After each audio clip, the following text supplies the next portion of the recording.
So for these problems, we're going to let the point P be denoted by 1, 0, Q by the point 3, 4, R, negative 1, 2, and S by 1, negative 6. We're going to use these points to determine if the following vectors are equivalent. For the first problem, we need to show or determine if the vector PQ is equivalent to the vector RS. To start, let's write down our points that we're going to need for this problem. So for the first vector, I know I'm going to need P, which is 1, 0, and I will need Q, which is just 3, 4. So to figure out this vector in component form, we'll need a formula that you got from your notes. I'm going to rewrite that formula on here. x2 minus x1, comma, y2 minus y1.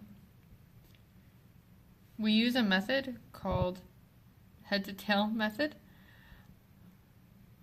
in which, so the head part of our vector, Q, underneath the little arrowhead, is going to denote our x2's and y2's, and the tail, under the little tail part of the vector, is going to denote our x1 and y1's.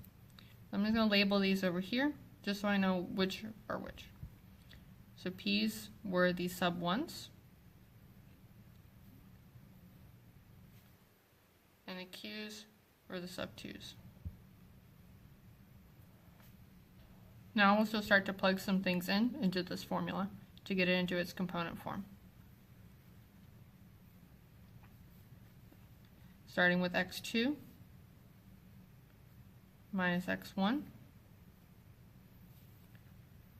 y2 of 4 minus our y1 value of 0. Now we'll just clean up these differences. 3 minus 1, of course, for 2, and 4 minus 0 for just 4. This is the vector P to Q written in component form. Now we need to see if this is equivalent to the vector RS. To do so, we need to come up with its component form as well. So I'm going to start the process over again by writing down my points that I'll need and labeling them appropriately.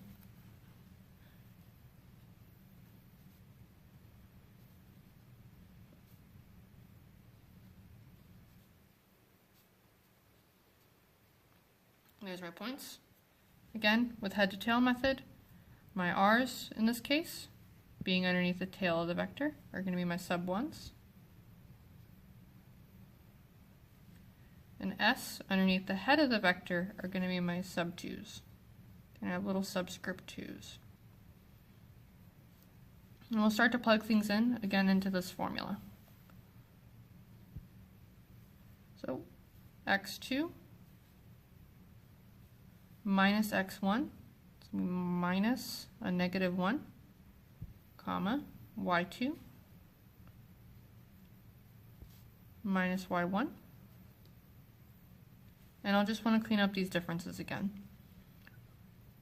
1 minus a negative 1 is the same thing as 1 plus 1, which will give me 2.